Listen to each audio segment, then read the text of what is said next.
yan ha, sinasabi ko sa'yo yung sugat mo ha. Ingatan mo, huwag ka muna mag-workout sa kondo. Ako naman, of course. Promise. Tsaka huwag mo na nga akong hatid sa kondo. Salubungin naman ako ni Briggs doon. Tapos ano, papabayaan kitang sumakay sa sakay ng mag-isa? Hindi pwede. Mamaya pa naman darating si Kuya Chacolin, okay lang.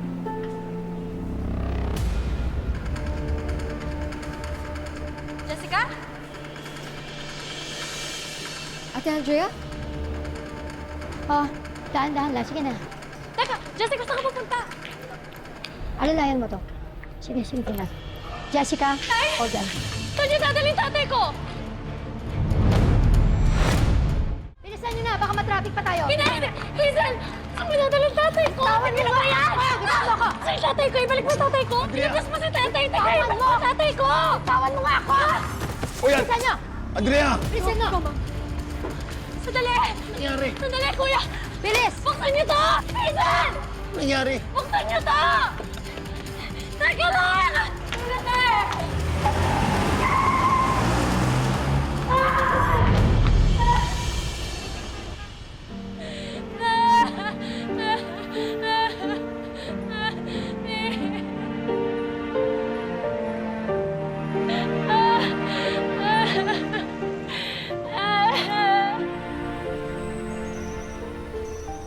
Si nanay, ang tagal magbihis.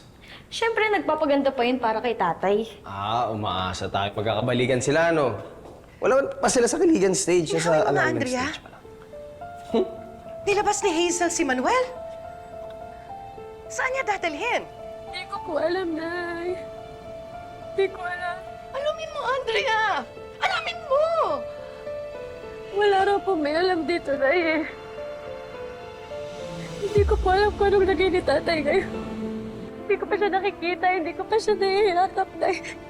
Hindi ko pa nahihirap ang tatay ko. Nay, ano nangyayari? Si Hazel! Tinakas yung tatay niyo! Ano? Tinakas yung tatay niyo! Hazel!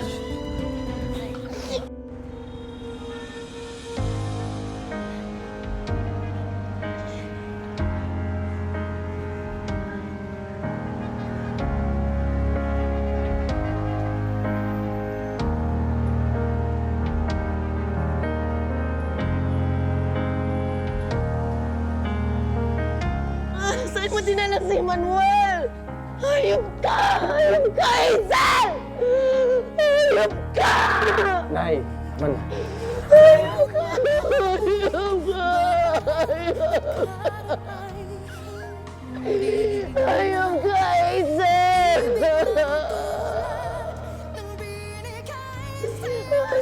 Saan mo dinala si Manuel? Saan mo dinala si Manuel?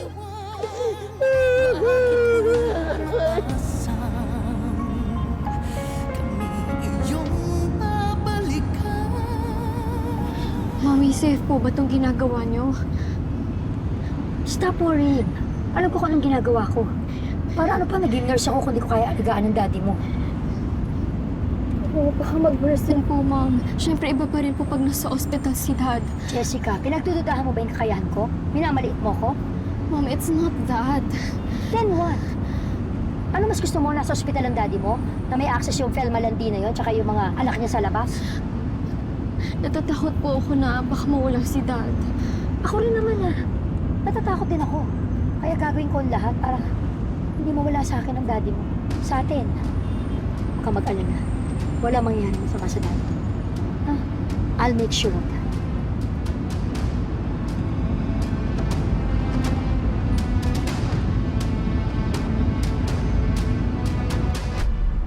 Sandali lang! Sandali! Papasok nga! Sandali! Bakit niyo hinayaan? Ilabas ni Hazel si Manuel. Ilang araw pa lang. Simula nung maoperahan siya. Ma'am, sinunod lang naman po namin yung kagustuhan ng patient. Pumirma siya ng discharge against medical advice. Si Manuel mismo ang pumirma? Yes po. Bakit di nyo kami in-inform? Sir, pasensya na kasi ang kausap namin dito yung legal wife, si Mrs. Cruz. Ngayon, kung merong mang impormasyon na gusto niyo malaman, dapat sa kanya manggaling ho yun. Hindi nga sinabi sa amin eh.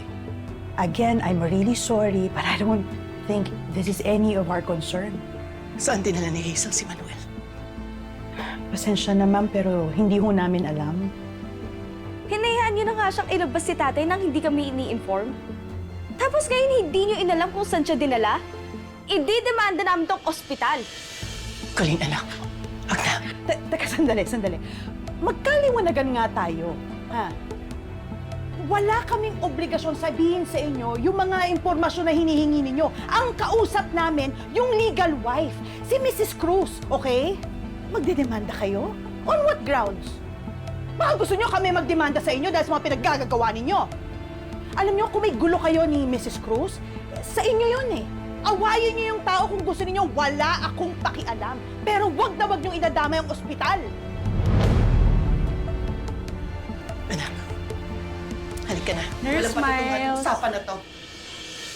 Nurse Alice, please come in. You may go, Miss... Saan dinala ni Hazel si Manuel? Hindi ko alam.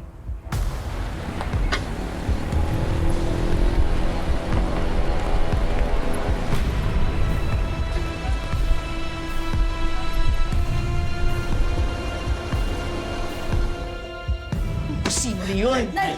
Sama ka ni Hazel! Kaya sabihin mo sa akin kung saan siya! Hindi ko nga alam. Sabihin mo sa akin! Sabihin mo! Nay, tama na! Tama na! Nay, tama na! Please! Pwede ba lumabas na kayo ng kwarto ko? Dahil kung hindi pa, magpapatawag na ako talaga ng pulis! Leave now! Nay! Sa labasan natin pag-usapan. Ghoster ka, Bricks. Sabi mo, nandito ka pagdating ko. Joke lang, Edgar. Okay na, settle na ako. Pwede ka na pumunta. Sige, okay. Bye-bye. Alam mo, pwede ka na mauna. Kailangan ka ng pamilya mo. Sige na. Okay lang ako. Hindi pwede, Joel. Ano ka ba? Kailangan mo ko. Kita mo yung sugat mo. Andrea, kung may kikailanganin ako, tatawagin ko sa Ate Lilit. Eh si Bricks, papunta na yun. May dinaanan lang. Sige na. Pero Joel, hindi kita pwedeng pabayaan. Ano? Andrea, kailangan ka ng nanay mo at mga kapatid mo. Unahin mo na sila. Okay lang ako. Hindi ko naman ito binibibing sugat eh. Sige na. Joel, hindi rin kita pwedeng pabayaan. Sige na. Okay lang ako. Mag-iingat ka. Sure ka? Yes. Oo naman.